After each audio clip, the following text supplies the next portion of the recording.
You ready? I'm so ready. We're ready. You already asked me. Did I ask you enough times? I'm still ready. Okay, good.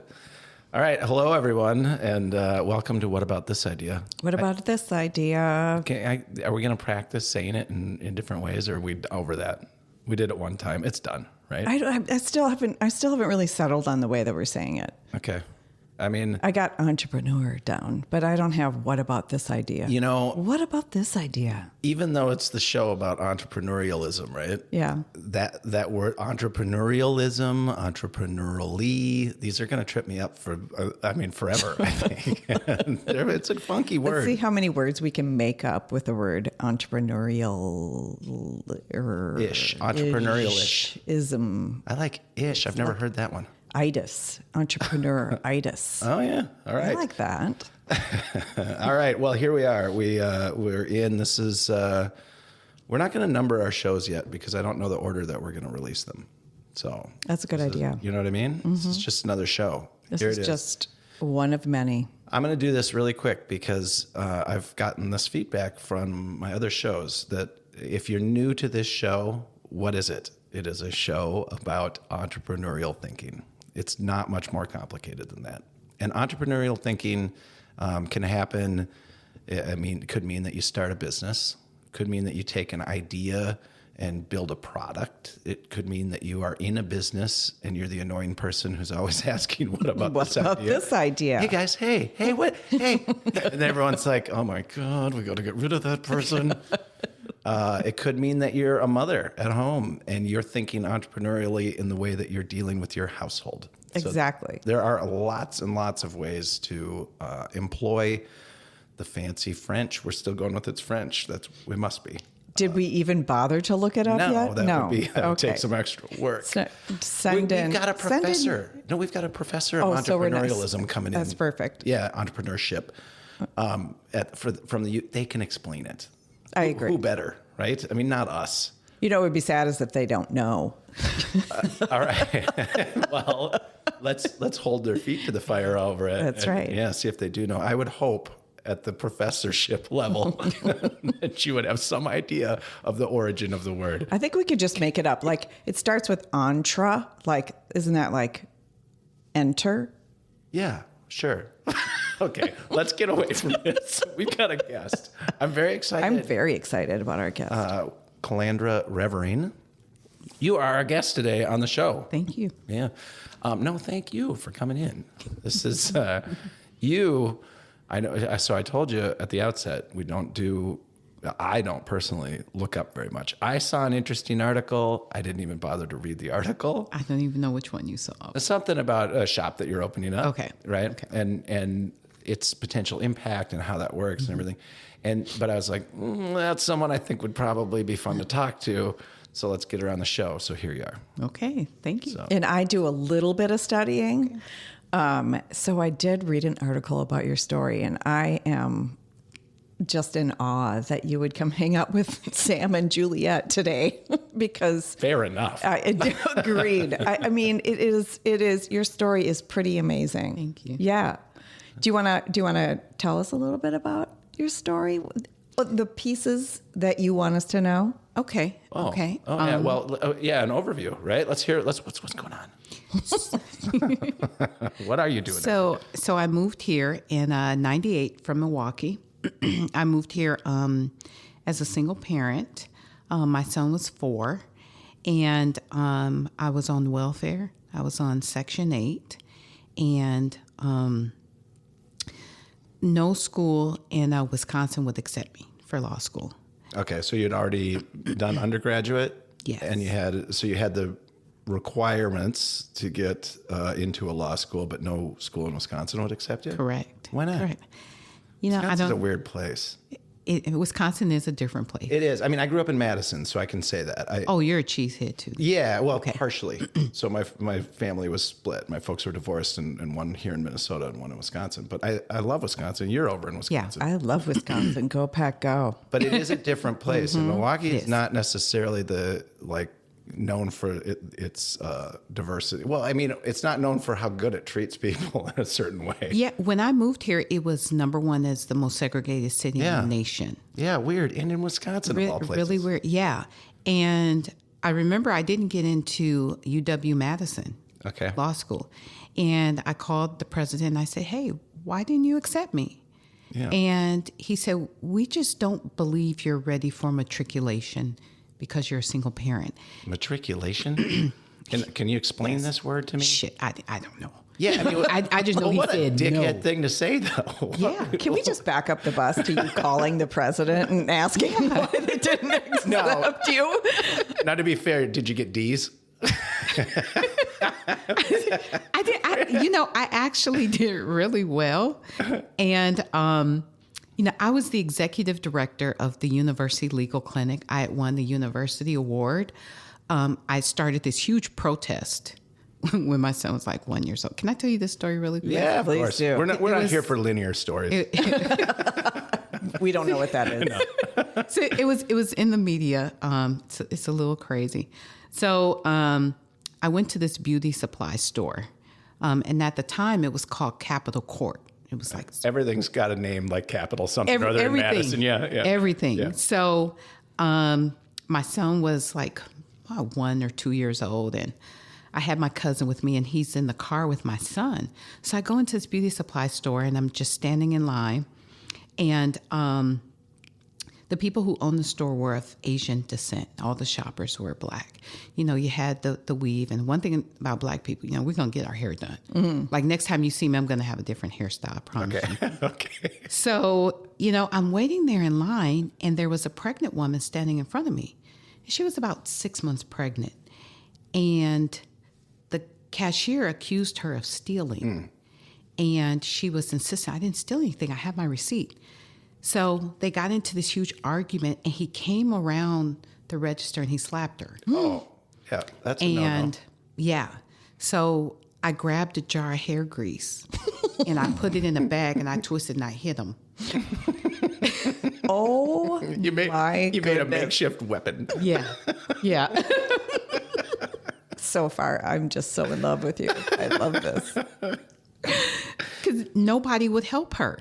Yeah. And once I did that, other people started to help because the other cashiers came. So she was black and he was Asian, is that right? Yeah. Okay, yeah. Yeah. And then other people, they either started fighting or started looting. And oh my gosh. You started a riot. I kind of did. And that store was trashed. Okay. And what do you mean trashed? Like people were stealing shit, running out, Stealing, and beating up cashiers, fighting, and yes, yeah. And were you standing there, justice? I was still swinging the bag, just and so trying to make my way out because my son is in the car with my cousin, and I'm thinking, what did I just do? So that's entrepreneurial, though. It's very entrepreneurial of you. It is. What about this idea? No, Calandra, that's not a good idea, maybe. Yes. But anyway, you defended someone, though. I did. So at the time, there was a morning show on the radio called Word Warriors. And it was Michael McGee, who at that time was the leader of the Black Panthers in Milwaukee. Okay. Mm-hmm. And his co-host was Teju. So I called into the radio and I told them what happened. And they said, well, sister, what you want to do? Before I knew it, I said, let's march. And I'm thinking, so he says, what time do you want us there? And our audience. And an activist is born. Yes. And That's right. 4:00. Yeah. Just picked a time out of the air. I just picked a time. And I got out there at 4:00 with my son in a stroller. And there were about 50 people there. And we started marching that store. And the police came and they said, well, you got to keep it moving because the law was you couldn't stand on the sidewalk. So we kept marching. And we did it for an hour and a half every day. And if you crossed the picket line, we would read your license plate on the radio and say, tell your neighbor, your relative, don't crossed the line. I even did it to my grandmother. She crossed the line. And you set her called license out. plate? I did, and she was hollering out the window, "What are you doing? Why are you doing this?" And I said, "Grandmom, if you cross that line, I'm going to..." Grandma, you get back in that car. Yes. So there were Nobody's safe. That's right. There were state representatives that came out, and it was so many people in the community, and we did it for a year and a half. And after the woman had the baby, they showed up with the news cameras, and she introduced me to her baby. And I never forgot. So I was thinking, maybe that's why I didn't get into medicine. So you're a bit of a rebel rouser. We're not letting you in. Yeah. But then I applied to William Mitchell. Yeah. Good school. And I got a scholarship. Of course. Oh, not only did you get in, you got a scholarship. Yes. That's because Minnesota's better. I'm just kidding. I don't know that it's better or worse. I figured they didn't see the new special. It was a little far away from where that was. Now, one thing you said, I didn't realize. Now, I've been part of a lot of protests and things, and I had no idea why people walk in a circle. Like, why are we walking in a circle? It's because you can't stand. You can't stand. Loitering. I didn't know that. Yeah. Yes. There's an actual law against loitering, but there isn't against walking around the block. I had I did not understand why we were walking in a circle. Oh, they walked in a circle, but I had no idea. I should let the legal scholar answer these questions. No, let's just make it up. Yeah, that's fine. I got to throw a few Well, they things. turned it into like a health walk because people started losing weight. Well, yeah, it's good for you to walk around. Hour and a half. So how many days did you say this went on? A year and a half. A year and a half. For this moment of you going into this store and whacking someone with a hair Hair grease. Yep. Yeah, right upside his head. For a year and a half. Every year and a day half. you showed up at 4:00 in March. Every day. And we nicknamed the store, it was called Beauty Island. We nicknamed it Booty Island. And this is all because of, and I want to get to the larger reason. This is fun though. Yeah, it's super fun. What would the demand of the group have been? You know, so on day one, it was because of maltreatment and this presumably, and racism goes a lot of different directions, right? So maybe the Asian folks, I think what you're saying at the core of this is there was racism from the Asian folks against their own black clientele, right?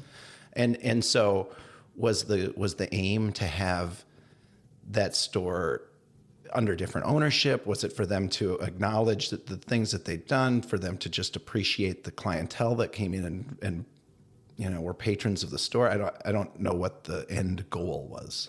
So at the time, my minor was Africology. So I was learning about the billions of black dollars that we spend every year.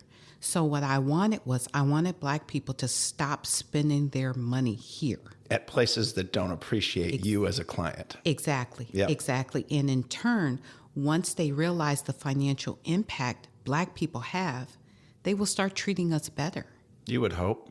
You would hope. Well, in hope. turn, black people being able to understand their power of purchase. Yes. Yeah. Yeah. And now this being a show about entrepreneurship, I think that's where we get into like stories like this and lessons like this are good, actually, because you would want, I'm sort of I love all the kids kind of person. It's just who I am by nature, right? But you would want every kid to grow up feeling not only a part of their community, but like that they have the opportunity to go start their own stores. Yes. You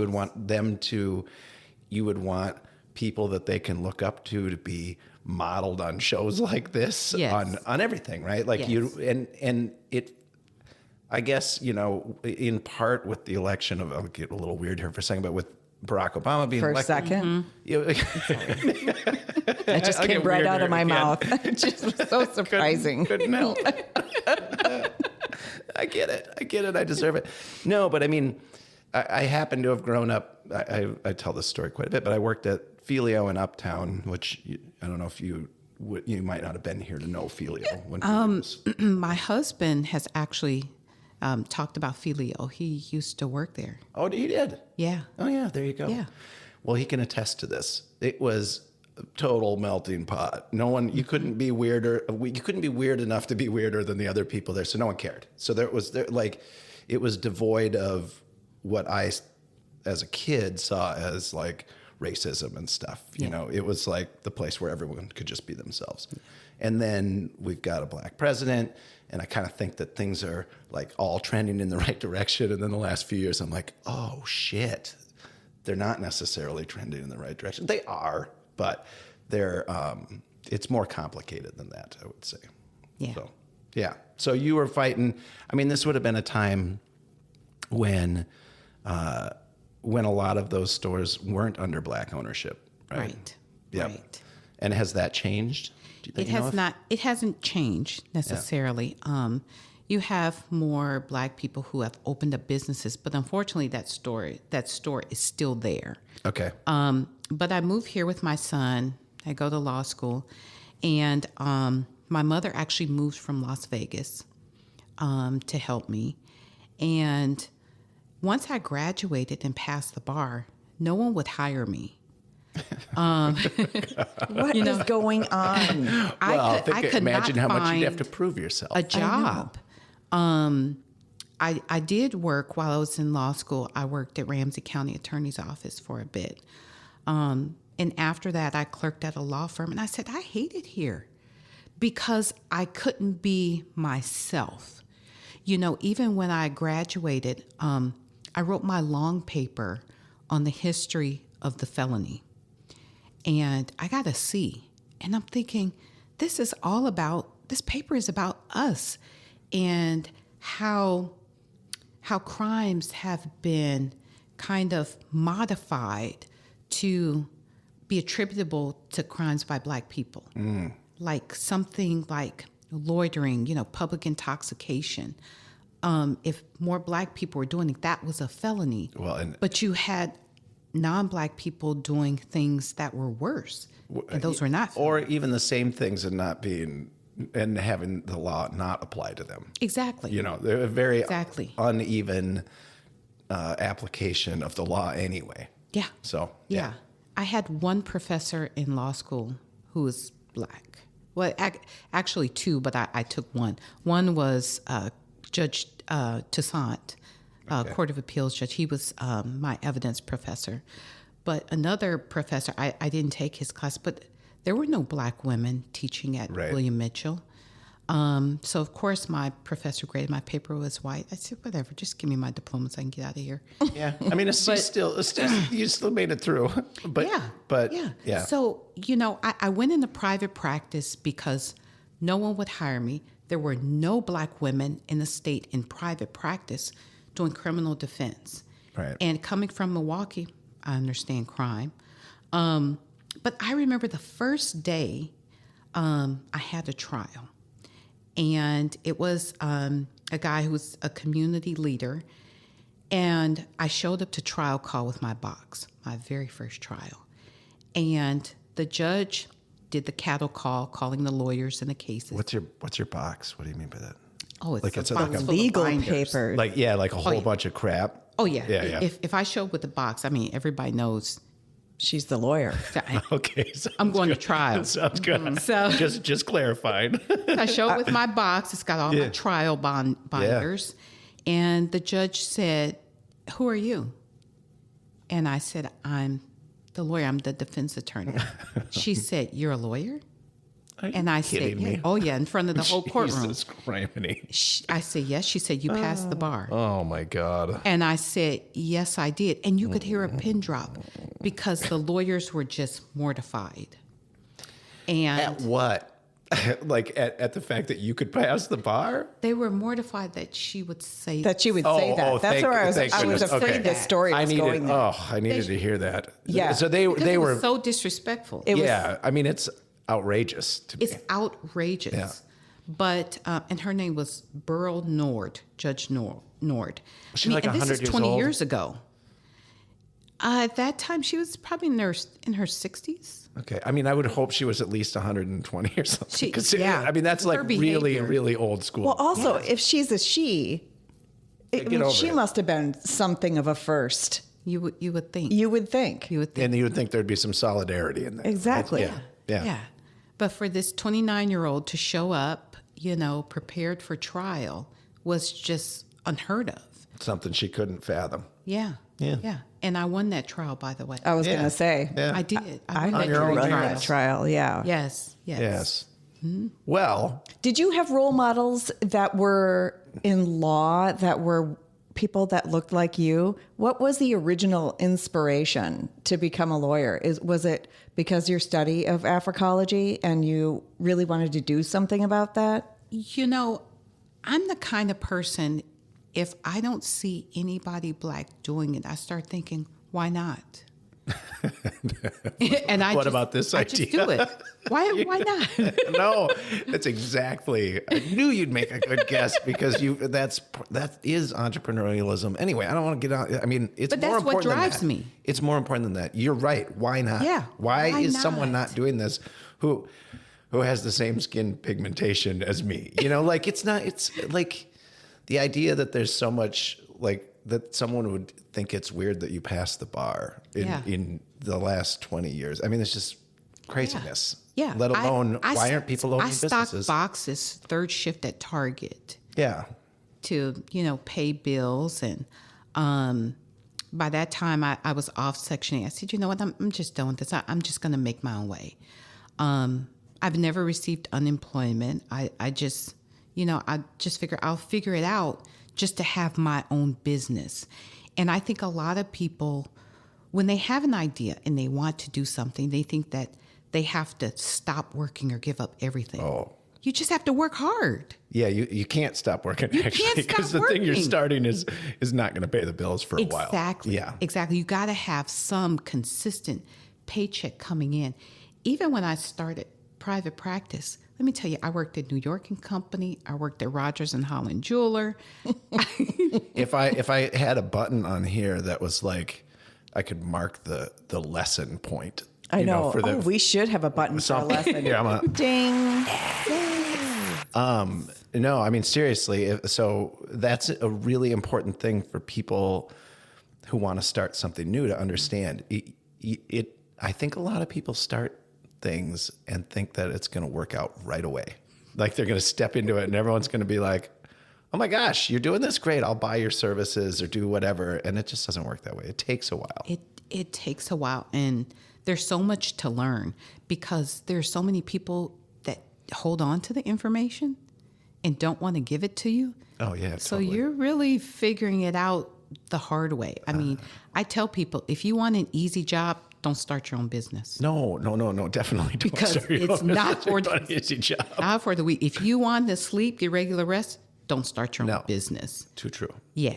Because it's not going to work. It's You know, true. It's that- true. And that there's tenacity in there that, a lot of people who start something and have as much barriers, not only natural barriers to having a business, but that all the other barriers that might come with your skin color and your race and your sex and yeah. all of that, right? And people wonder, well, if I were to have to quit, when do I choose to do that? What am I going to quit? Like, it seems to me, as soon as you put that in your mind, you put one toe out or you make plan B, Oh, yeah. You've talked about this. you're yeah. done, right? And somehow or another, entrepreneurs have just kept their eye on the prize. And just when things came up, what did you do? You just keep working at it. You keep working at it. So many people are comfortable with the known, even if they don't like it. I know right where you're going with this. Yes. Going to that job every day, and Yep. they don't want to venture into the unknown. And that's okay. Yeah. That for some people, that's that comfort and that security, even not loving the job, but knowing that it's there and doing Yes. there's you should take pride in that too. Yes. But for some people, you got to start something. You got don't to you have to start. Yeah. Even opening a dispensary. Oh, Okay, so remember, Sam has no idea. well, I do know that that's the Okay, case. right. But I want to, before, I think we're gonna take our little half break here in a moment. No way, we're here already? Yeah, it don't goes like that that. fast. We're having so much fun. I'm having so much fun. We've got a few more minutes. All right. But I didn't want to get into the whole dispensary thing because I want to dedicate take plenty. a step back. I want to take plenty of time to go into it. Is what I'm thinking. Okay. Does that make cool. sense? Cool. But you said something in there about sort of protectionism, or you at least alluded to it, and that's always true too. I mean, the systems we have in place, and the people who already have the businesses, they don't want other people to figure it out, and whether that's conscious or subconscious, it's something that is truly out there. It's not easy to find resources, so people have a little bit of a desire to start a new business, or they have an idea and they go out and they search for resources, and they think that everyone says like, oh, just look into this or check with that group. They'll help you. No. Or call me. We can go have coffee. And they don't answer your call. No. There aren't a lot of resources. Everyone likes to say that there are, That's what I've found anyway. That's so Midwestern. It's like, hey, let's go for coffee. That's great. And then ignore. Yeah. It's hiding the ball, which is what I went through in law school. Hiding the ball. I like that. Yeah. Wait, and the answers are just, shit, give it to me. Just let me do this. Just let me do it. I'm just trying to do what everyone else is trying to do. Yes. Like the first year of law school was so difficult, and it was like, playing this game, and that's how entrepreneurism is. Yeah. It's like, why are you afraid that you won't make money because I'm making money? Yes. There really is enough money. It is not a zero-sum game or whatever. There is more than enough money to go around. That's absolutely the truth. And it's not a zero-sum game. It's not like if I start a business and I'm successful, then your business is going to fail. Like, there's competition amongst businesses. Yes. If you put up a gas station across the street from the other gas station, you might be taking some of that person's business. Right. Most of the services that are provided, the businesses that people actually run that are kind of their own expertise as a service, those aren't taken from anybody else. That's more of a meritocracy there. Right. But no, I think that even that gas station idea, I think if you put a gas station across the street from a gas station, both of you get more business because everybody goes to gas station corner. That might very well be true. That's why everywhere you see a McDonald's, you see a Burger King. Yeah. Because more people come. You don't take it from them. Yeah. Yeah. I could see that being true. If you got Coke in one cooler and Pepsi in the other cooler, they're still making money. Yeah. Well, and there's clear evidence of it because there's all these places where all of those things exist. But I do think, people do tend to think along those lines. If we give out the information, then we're not going to have as much, or we're not going to make it. And I think when I see that, and when I think of kind of the tangled history of our country, where like we really did truly enslave people, we did really truly endeavor to. We took kids away from Native American families and put them into boarding schools and stuff like, and to atone for that in some way, it seems like we should get to the point where we just don't protect things, and we just accept that, because there's so much wasted talent out there. There's so many kids who are so smart and so important and so wonderful, and they don't get to see the path to something where their potential is realized. Well, I think sometimes too, it's like, I fought and scratched and, well, you literally fought and scratched and fought my way to where I've gotten. And now you're asking me to advise you. Nobody advised me. Yeah. Oh, there's probably that too. Huh? Yeah. You go find your way. Yeah. You just go find you'll There's figure a it lot out. of that. Yes. I agree. I think that's partially true. Yeah. Yeah. Do you personally feel that way?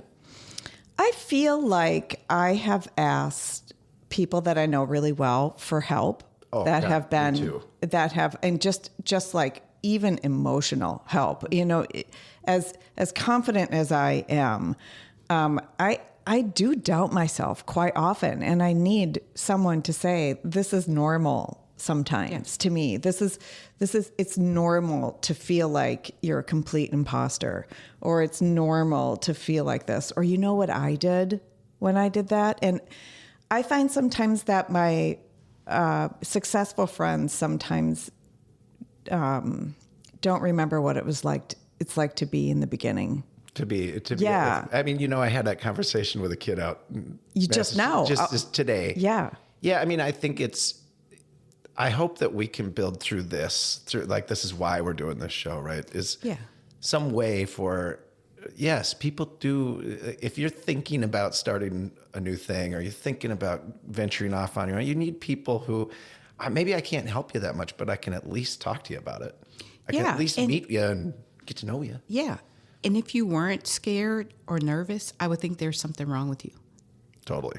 That's true. Yeah. Yes. You might be a sociopath or something. If you're not weird, yeah, I still might. Yeah, if you are totally confident and you're not scared, I would think, there's something wrong with you. Yeah. Because it is possible, and it happens all the time, that fear and faith occupy the same space. Yes. Mm-hmm. And if you don't believe that, you might not be successful, because that fear is showing you what can happen, and the faith is what's going to carry you through the day. Yep. Every time you see that mountain, yes, that's fear, but the faith is what's going to make you climb. Keep the taking mountain. steps. Yes. And eventually you've climbed the mountain. Yes. Oh my gosh, she's so zen. I like Do you it. like meditate? I mean, I just being in your presence, I'm like, I want to hang out with you every day, all the Absolutely. time, and like feel that zen. Calandra's you like, know? I don't think every day. I'm sure it is Oh my exactly what gosh, she's my brain thinking, is but I'm trying to always get it on going. record that she would agree to hang out with me every day. Absolutely. Absolutely. And we can go have coffee. I'm gonna go Tell have me what coffee. tell me Yes. what you're thinking. Tell me what stops you. Yeah. What can we do? What is the first step we can take to make your dream come true? That's right. God, and how can we help the kids? That's what I think. I it's love great. the kids. I know, I love them too. I do. I want them all to feel like they can stand there and look out at the future and be whatever they want. Yeah. Whatever it is, whatever you want to do. Yeah, how do we take care of the kids? How do we take care of the next generation? Why aren't we taking better And still they're hard workers, right? And still they fight and they have tenacity and they believe and they have that faith, and Yes. they don't think they're not worthy. I know. People like to bag on the kids. They like to malign Yes. the kids. And I'm like, quit it. I will tell you this. So in school, my son's friends' parents, they didn't like me because the kids always talked about what a cool mom I was, because I would tell off a few of the teachers and stuff. And the kids would come to my house because they felt they could be themselves, and they were gay, or they maybe like someone of another race. And I was the cool mom because you could come to my house and Not be judged for that. and not stuff. be judged. Yeah. And we've even taken in some kids who were kicked out of the house because they came out to their parents. And so when you talk about kids, we love kids. My son is gay, and I am his number one cheerleader, because I feel like if we don't support our kids, whatever decision they make or whatever they choose to be, or, whatever they were born to be, then however it works. Yeah, however that works. And guess what? We have to love them unconditionally. What business They is could it ours anyway? Let me tell you, that's what I tell people. Who cares? Yeah, it's not. It doesn't affect me. My sexuality or my things are me and you're you, and we should just love each other. Anyway, Yeah. How can I help you get a job? How can I help you start a business? Yeah. How can I help you get in school? Just be the best you, because, this child could be the next one who cures cancer. Yeah. They could be the next president. They can, take us to the moon. We don't know what these kids could be if we don't nurture them. Yeah. If we don't believe in them and Yeah. honor their And love them. opinions and Yes. love them and Love them, love honor them, their love them. talents, no matter what they are. And yes, they could become president, right? Or yes, they could be the next Taylor Swift. Or they could talking work to at- the Swifties Yes. out there. You know what I'm saying? Or the queen bees. Or the queen bees, exactly. But they also, what they won't be if you believe in them. Yes. Yeah, I mean, they might just manage the gas station across the street from the other gas Really station, well. and that's great. Yes. You know, they're doing great doing that. Like, Or they could be one of my clients. yeah, right. Criminal defense client. Yeah. Right. Yeah. Yeah. I hope I never need you for that. Ye- But if I Juliet, do, I think the you can call me. I'm going to take your card. Yeah. Because, it's kind of a miracle I haven't needed a defense attorney up until And what you this tell me point. stays with me. Just Not on here. Okay, all right. Yeah. Just want to be clear. I think everyone that knows me whenever I say, I've never been arrested, and they're like, are you really? Not yet. Most people, it's like, well, yeah, normal people aren't arrested. But for me, they're always surprised that I haven't been. Yeah. I can see that based on personality. You don't have the look of the person who's like ready to be arrested. You know what I mean? Like, you're pretty well put together, so you just don't look like the person who's out there getting arrested. But have you been on jury duty yet? I have been on jury duty. Did you enjoy it? It was an incest case by a father, and it was heartbreaking. Mm-hmm. It was, and I was, of course, the jury foreman. Is that what it's called? Really? Yeah. I always try to figure out who the foreman's going to be in jury selection. I was the foreman, and anyone would guess that I would be the foreman. Yeah, and that's her personality. when it was like just trying to wrangle those people, like, well, maybe he didn't do it, and I'm like, okay, that's fine that you think that, but the daughter came and said on stand what her father did to her. I'm thinking she's 13, she's not lying. Ugh. Anyway, so it was heartbreaking, and I hope I never have to do it again. But I think I should do it again. You know why? Because I did not see with my own eyes what was happening right in my own community, and I did not advocate enough for people that needed to be advocated for. And I changed my tune on many things that I did. I was also an elected official at the time, and so. I made sure that they were listened to and that they were honored. Yeah, I mean, we gotta whatever. Now we're well over our time, but we've got a society to live in here, people. We should be making it nice, as much as we can. It's like get out of your silo, right? Get out of your silo and learn about the people that you're living in community with. Don't just hang out with the same people all the time. You're not making the world any better. And I'm glad you stayed on the jury. You'd be surprised how many people don't believe it's their civic duty to be on the jury, and they will make all kinds of excuses to get off the jury because they don't want to do it. And it's so important It's so important. It is so important. The power that juries have. I mean, isn't it one of the things that they say, like, I don't know the saying, but isn't it like one of the most important parts of democracy? It is. Yeah. It is. Yeah. It is. Yes. All right. On that note, man. Wow, you guys. Yeah. Maybe we should add some cannabis to this conversation. Entrepreneurship right there. Who knows what you learn? but good stories. All right. We'll come back in a little bit. I did it. We're starting the second half.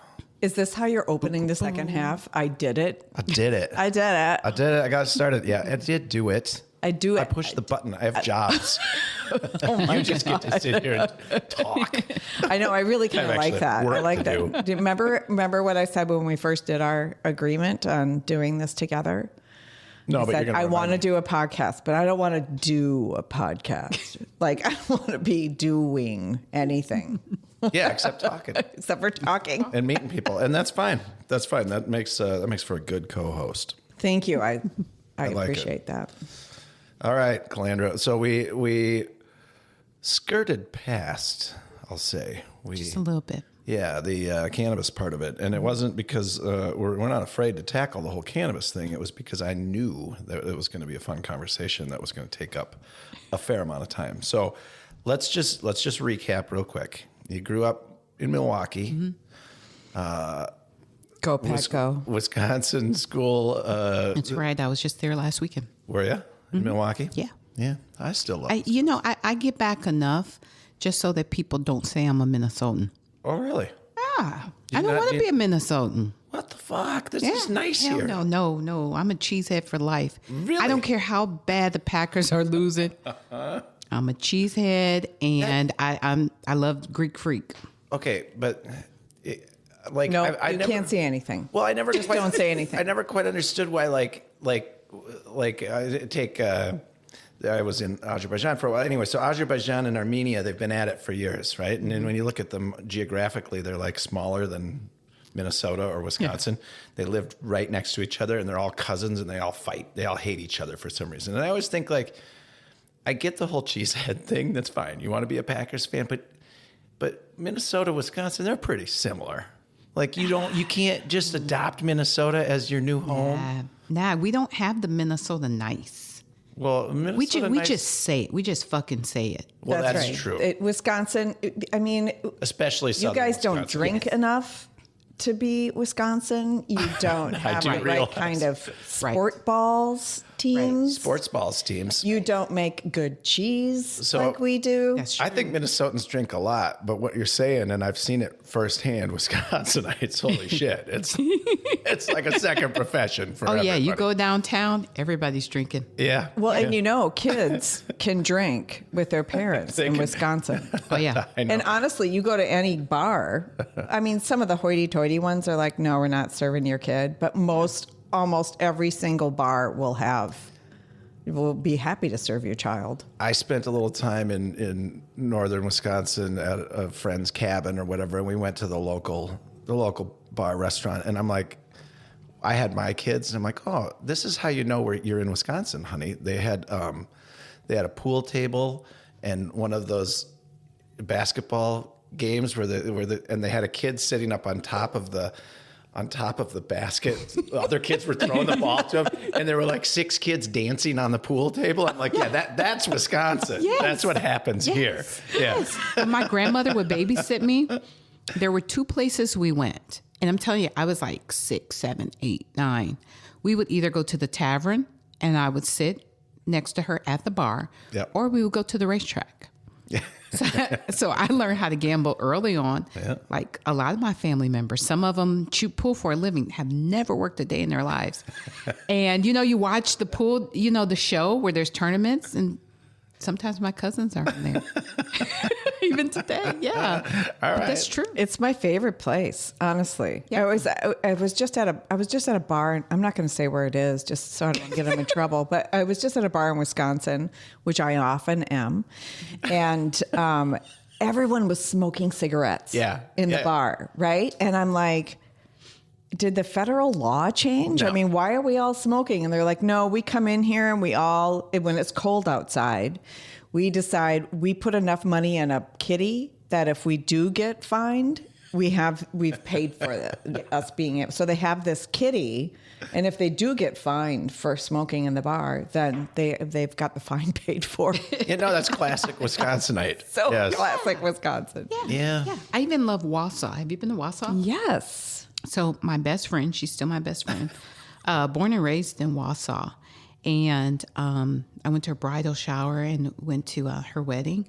And her family would like fight about who I was going to stay with. Me and my son would stay with. So I stayed with one of her aunts.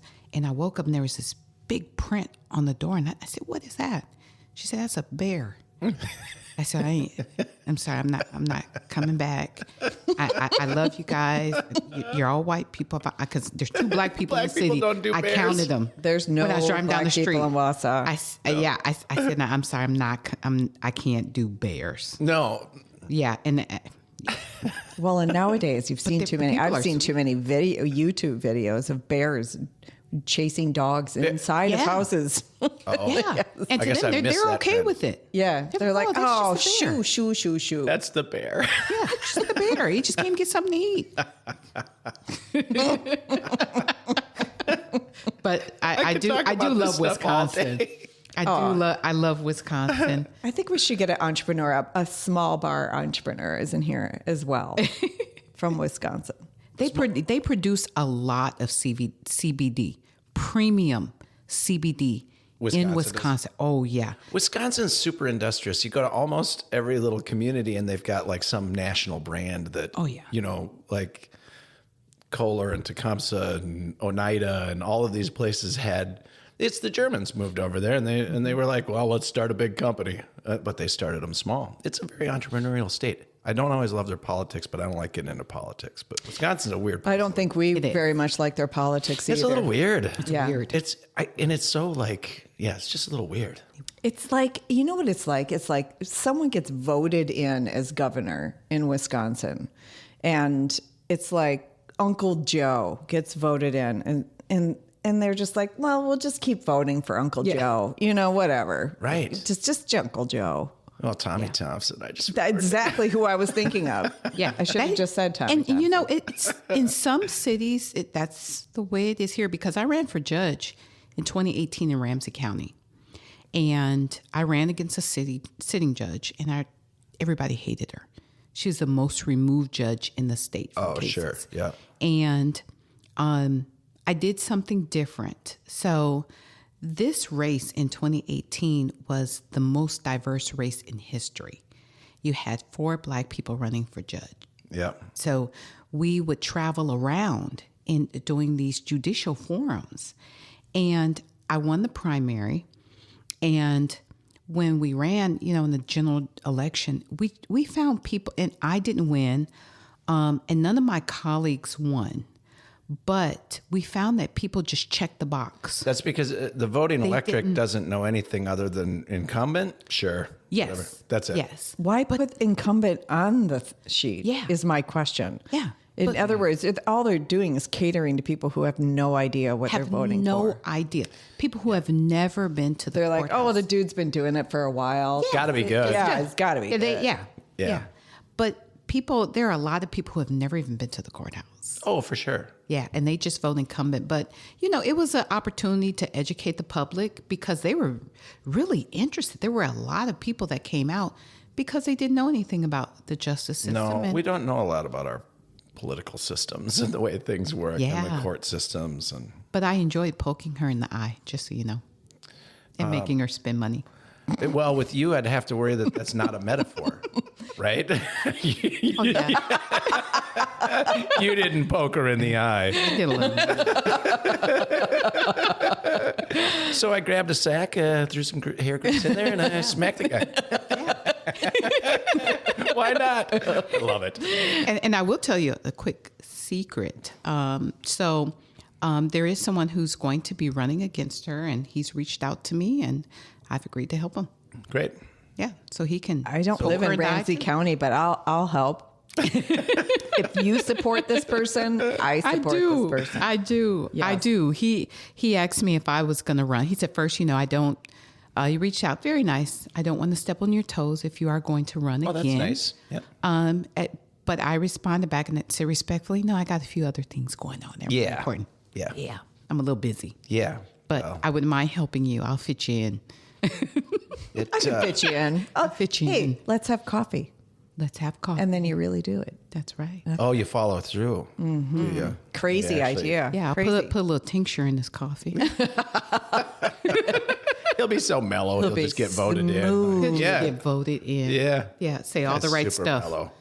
He'll be smooth in those debates. I don't think that we will solve on this show. I don't think we'll solve the problem of people being disengaged from their political bodies. That's just the way we are in America. It probably has been. It's probably like that most places. I would guess it's probably more pronounced here than it would be in other places. But anyway, So what's this? What are you doing with? Because from what I know, so you're not just opening up a shop, right? Or are you opening up a shop? It's open. It's open. You've got a shop. Okay. Yes, Saturday was the opening day. Oh, we missed the opening day. That would have been perfect for us to show up. It was fabulous. Where is it? It is at 8509 Jefferson Lane North. Okay. It's called Good Zen. Good Zen. Zen. Zen. Good Zen. Make you feel good. Like Z. I did Good not know Zen. that when I said you Really? were so Zen. Yeah. I did not know Really? that. Oh, No. I believe that. Good Zen. Good Zen. Okay. Yes. Yes. Yep. And what do they sell at Good Zen? They sell Zen, Sam. We sell Zen, lots of Zen. We sell edibles with THC and THC products and CBD products. We also sell really cool swag with cuss words. Okay. Our biggest seller right now is a T-shirt that says "Fuck that," respectively. Oh, I want that. Okay. Yeah. Yeah. Someone just came in yesterday and ordered 10 of them. We have really cool mugs that says, coffee is good for you because crack is bad. Or at least my kids aren't ugly, things like that. We have several other products. One really big seller is a candle. It's called Regular Ass Candles.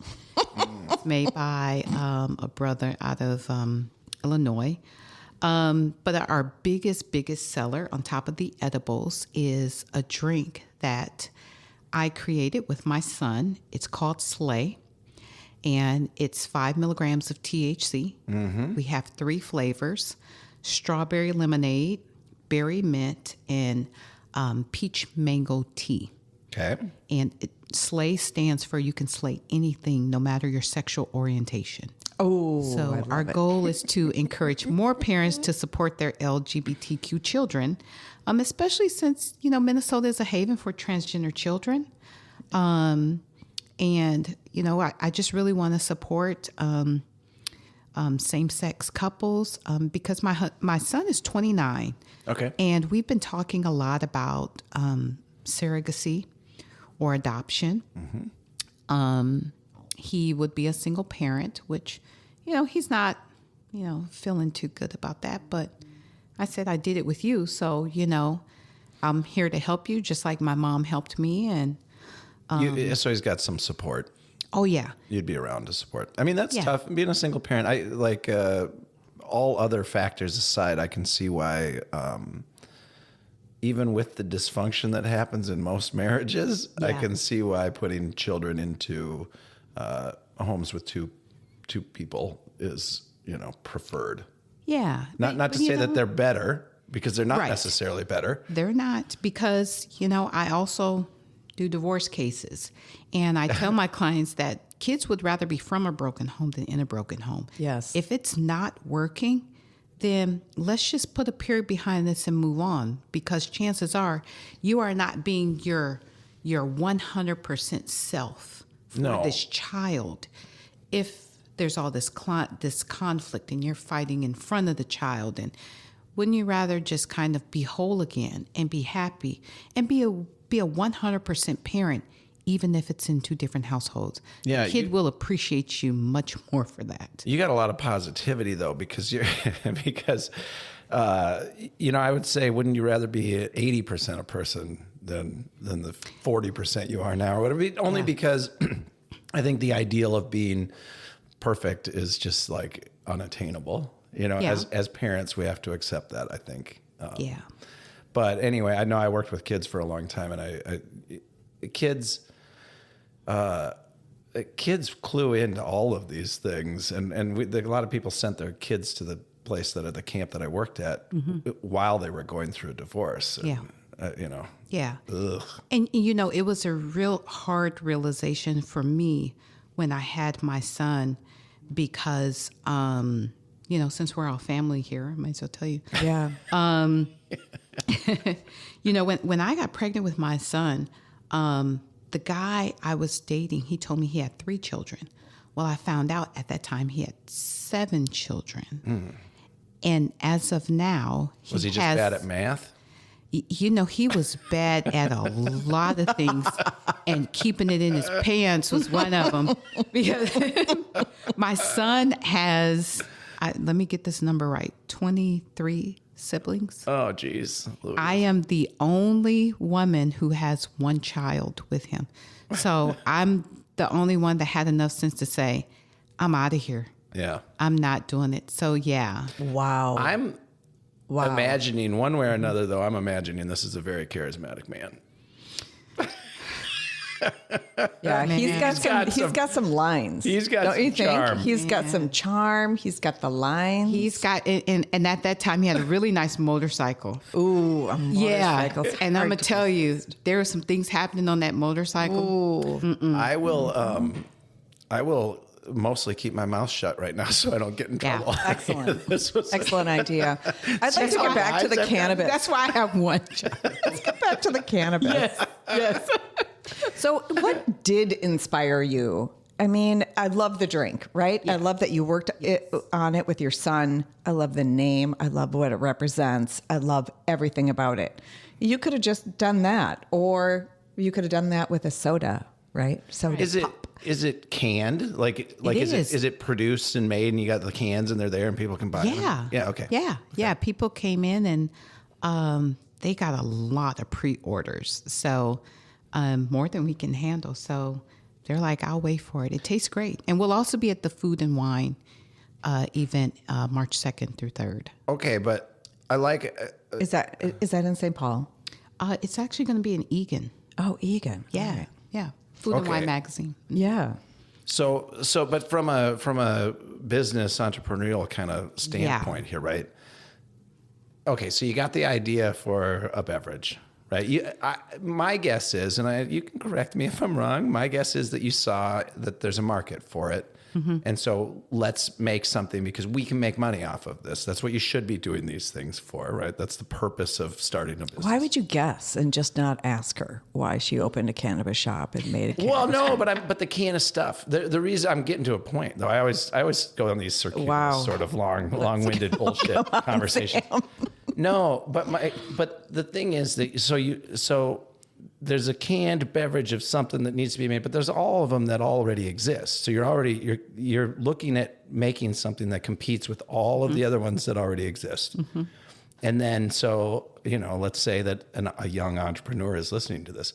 How does one go about making something that is like already out there in the market? Do you can the stuff yourself? Do you reach out to people who do this sort of stuff? Do you pay them a bunch of money up front? How do you get something started that doesn't exist, even though there's already other versions of it out there in the world?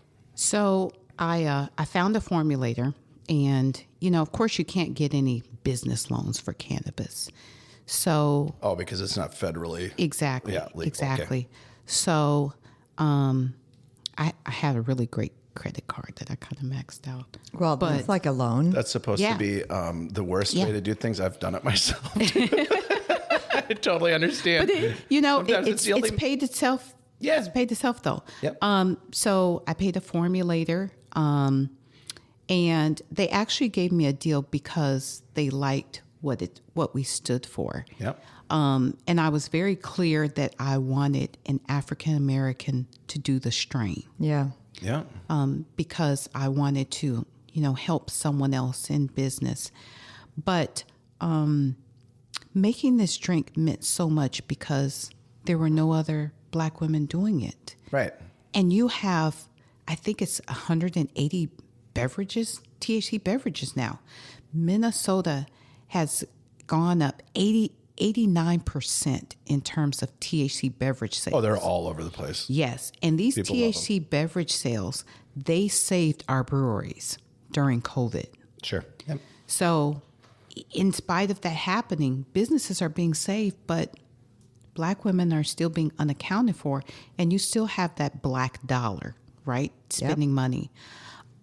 Me, myself, I've tried beverages, and, since we're all family here, I don't like the seltzer water taste. I don't either. I don't like LaCroix. I don't like the sparkling water you get from Target. I hate it.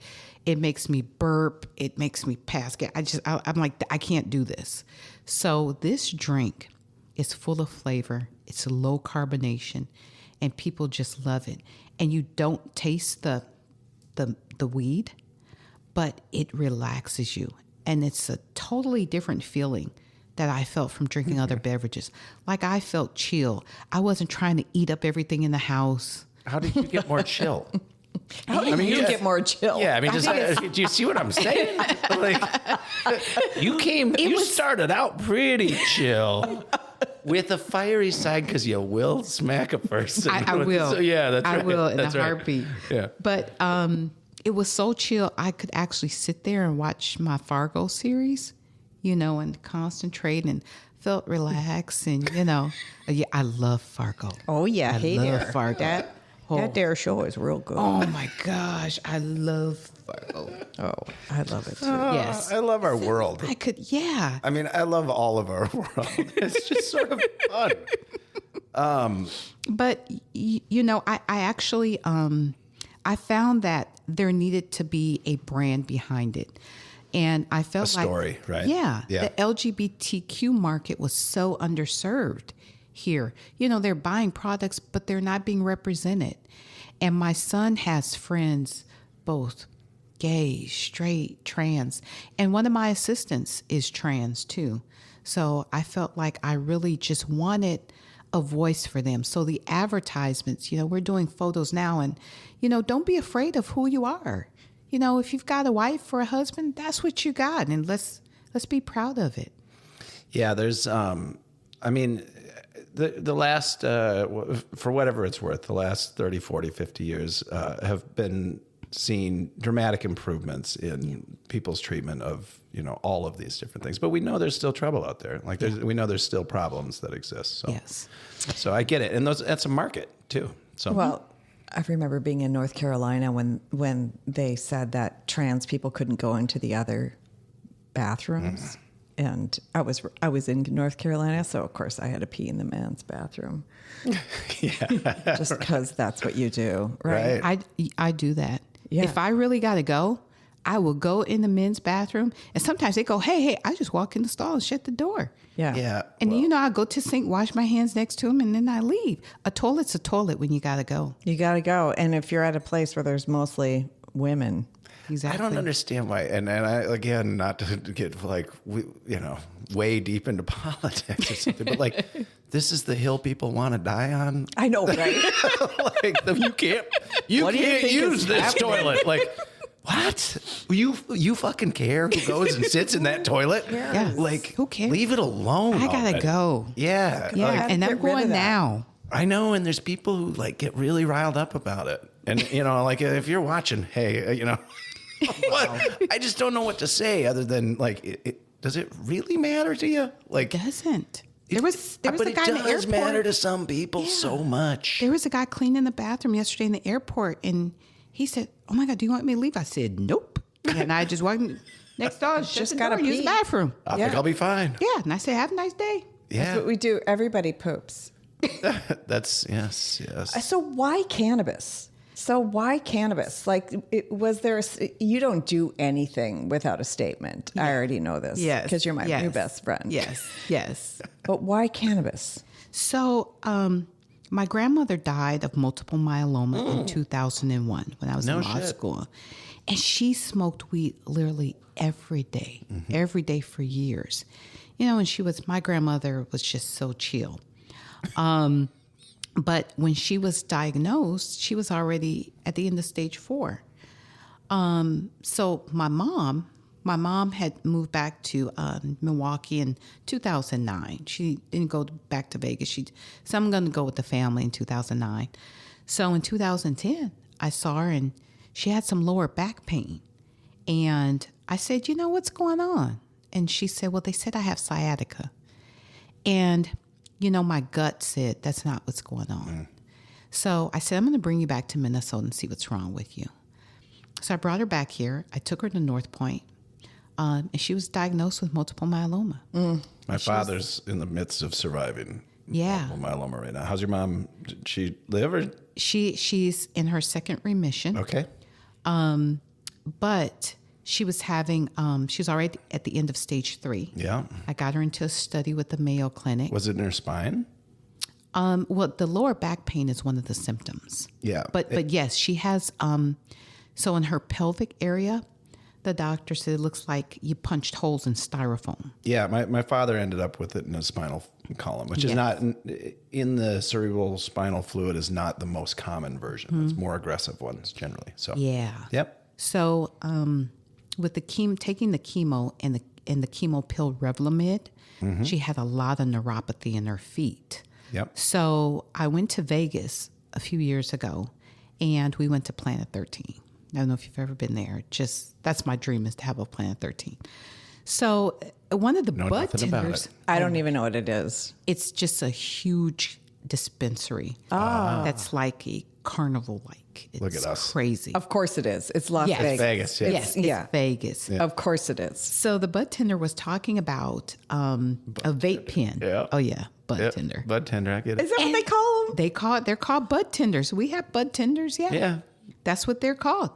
I love that. Yes. Yes. Do you have a T-shirt that says bud tender? Bud tender? I will now after this conversation. Bud tender? I want one. I love my bud tender. Yes. Yeah, that's So what it I works. love this bud tender. So he started telling me about this vape, this cartridge for pain, and it helps with neuropathy. I said, give me one to try. So he gave me one, took it to my mom. It helped. Yep. So I go back, I get like 3 more. Then I go to California and I get some more. And it's the first time she had been able to sleep in years. Oh my gosh. So I said, if it ever becomes legal in Minnesota, I'm going to open a dispensary and help people with their pain. Because now I understood why my grandmother smoked it every day. And I understood how it helped with my mother. So in the midst of this, as a lawyer, I can't sleep. Our brains are always going. So I also got some edibles to sleep. It's the only thing that helps me sleep. And I didn't want to take pills anymore. I didn't want to take the Ambien. I didn't want to take the Trazodone. But the edibles with CBN, the THC and CBN, helps me sleep. So when the edibles bill, the glorious edible bills that got passed the Republicans, that's another conversation. All right. Yeah. I'm curious how that happened. Wasn't it just They like, can't oops, I don't read. get this language? They can't read. They can't read. It's plain and simple. You didn't read it.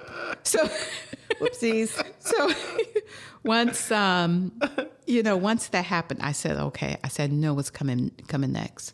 So in January, I spoke at the Capitol, and I spoke about the statistics behind women and minorities involved in the cannabis industry. I'm guessing there's a whole bunch, right? I mean, you're probably one of just like you gotta like People of Color Cannabis Association of Minnesota. And there's like a whole bunch of members, and you meet at the Hilton or whatever in the dining room or in the big room, and you got the whole thing, and everyone's like those awards and shit.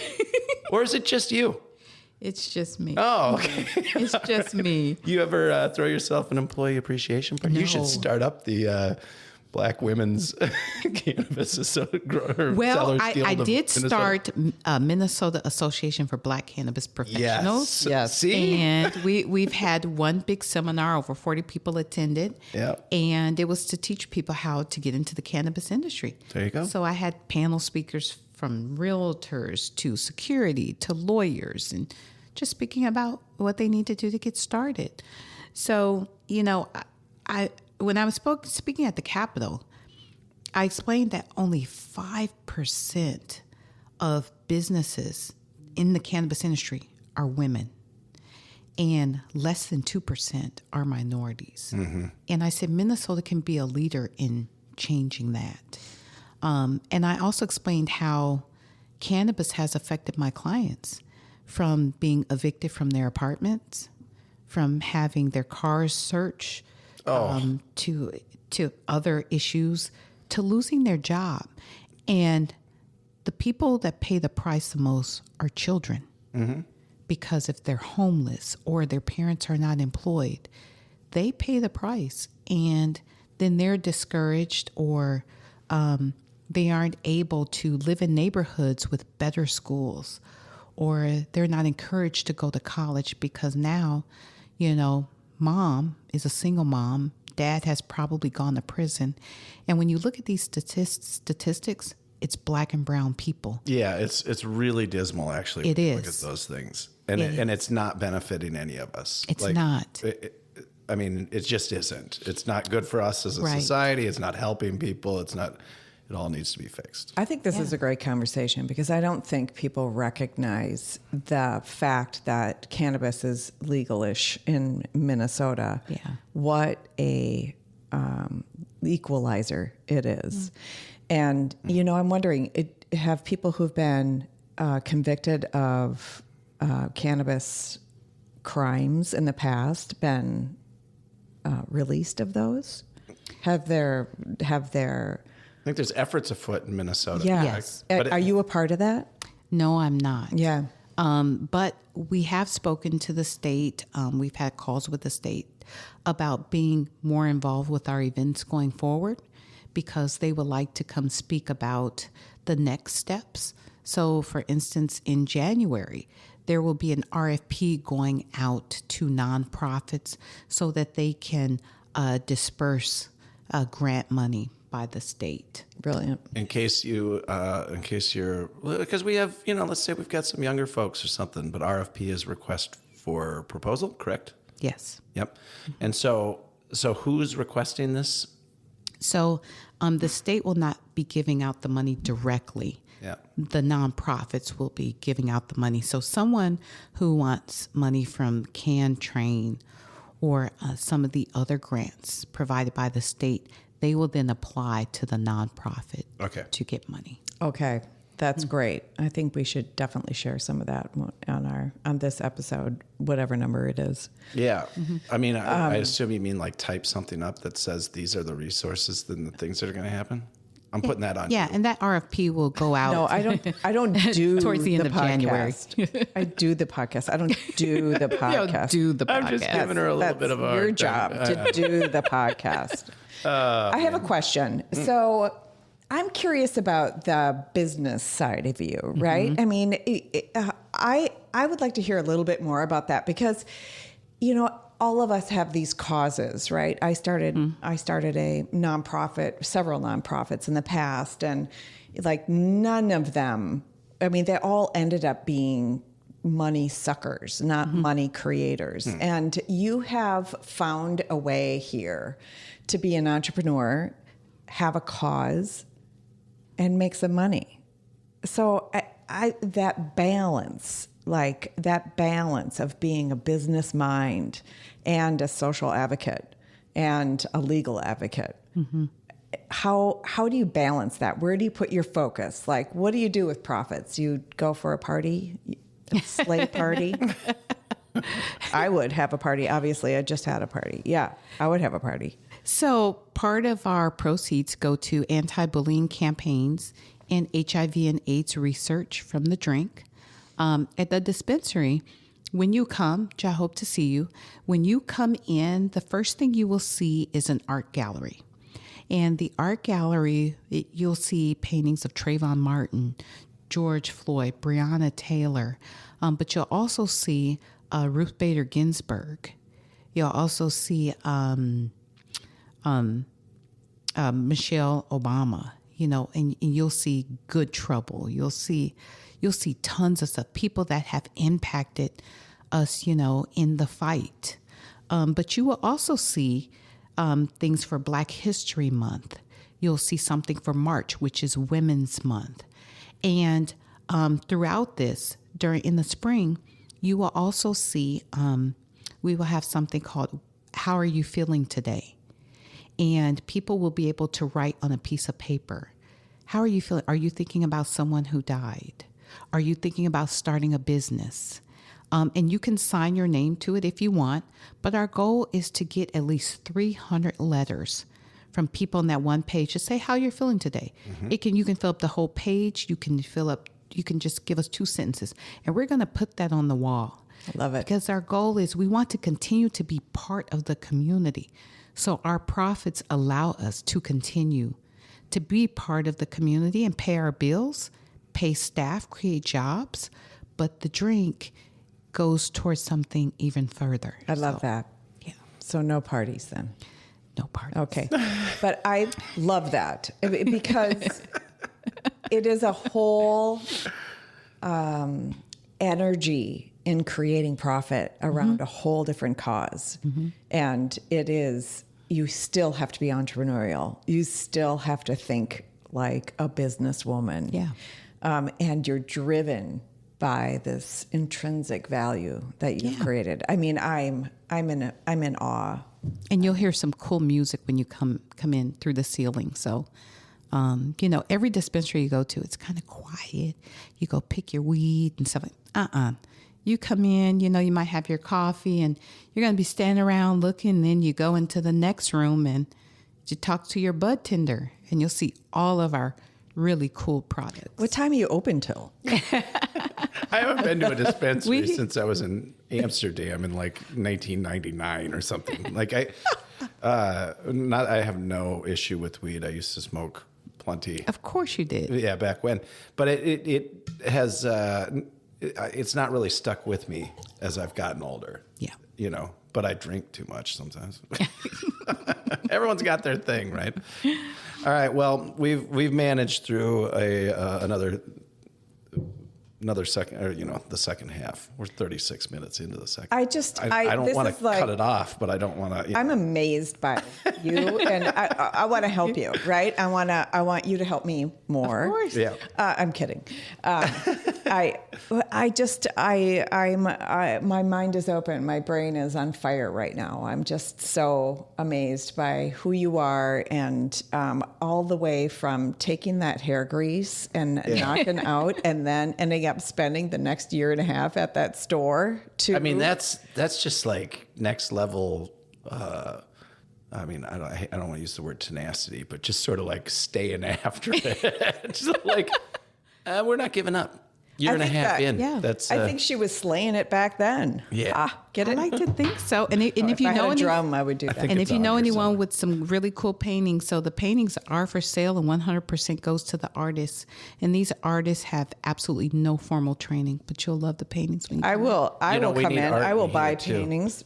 Let's get one for the office. Yep. That's what we're going to do right here in the podcast room. Yeah. I love it when people display artists' work, because there's a lot of artists and they sit on piles of beautiful stuff that should just be out there in the world. Yeah. Yeah.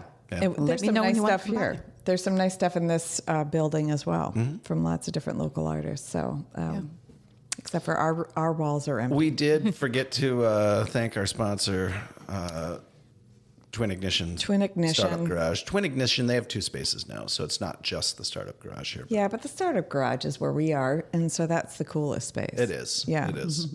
Calandra, I feel like there's more to this, and since this was the first time we've had you on, I think what we need to do is anticipate a 6 to 9 month down the road, kind of let's get you back in and see how things are going with the Absolutely. shop, because we'll talk about all the stuff that we didn't talk about on this one. You know what I mean? Like once you've done it a couple of times, then like if you've done it once, you've gone through all the like get to know me stuff. The second time you're going to be even more open. Like Absolutely. And I'm open to teaching. So if you want to ask questions about kind of how do we do this? How do we do that? Because people who are listening, maybe they want to get into the industry love that. and they don't know the first place to go, who to contact.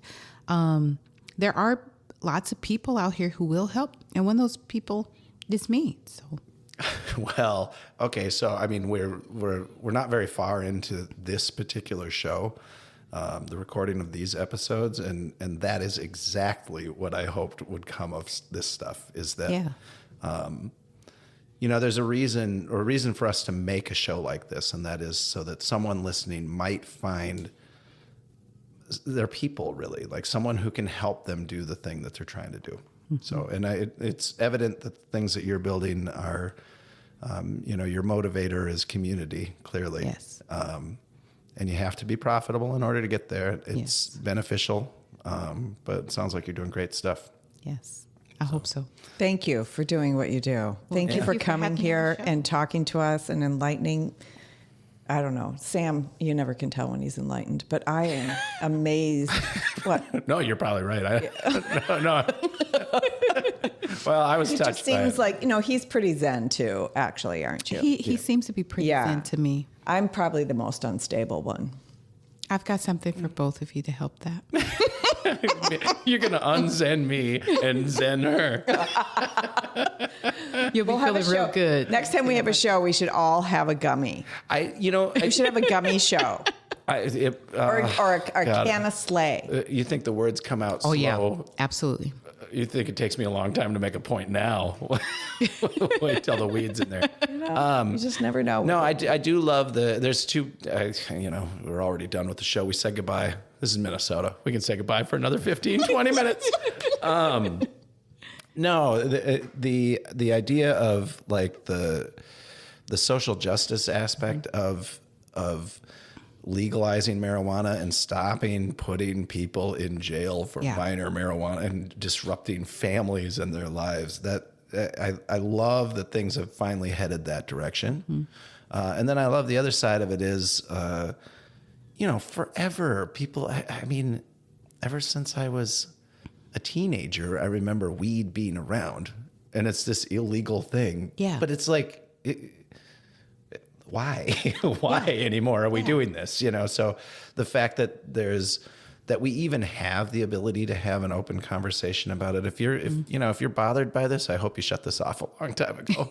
It's just weed. You're going to be okay. It's safer than alcohol. There's so much about it that is just like, but you have to retrain people because for a long time, like you talk to any older people and they're like, oh, pot, I don't know. I don't know. I know a lot of people that are giving their parents gummies because there's nothing else that'll help what they're dealing with and they can't sleep and it's just a miserable experience. Yes. Yeah. I'm referring to, if you talk about the stigma around weed, there's still that leftover thing in the culture. But yes, the old people are starting to get onto it too now. And then they talk about it. They're like, I tried the weed. Like they don't call it weed. No, they'll be like, I had the gummy. They're not. If they correlate it to that joint they saw the kids smoking at one time, they're like, I'm not doing that. I'm just taking a gummy. Right. Well, you want to hear something really funny? Of course. So my husband, who you'll meet, who's a true Minnesotan, born and raised. Oh, good for him. Ice fishing. Oh, I'm not doing yes, that. I love him. Great ice guy. fishing. Yeah.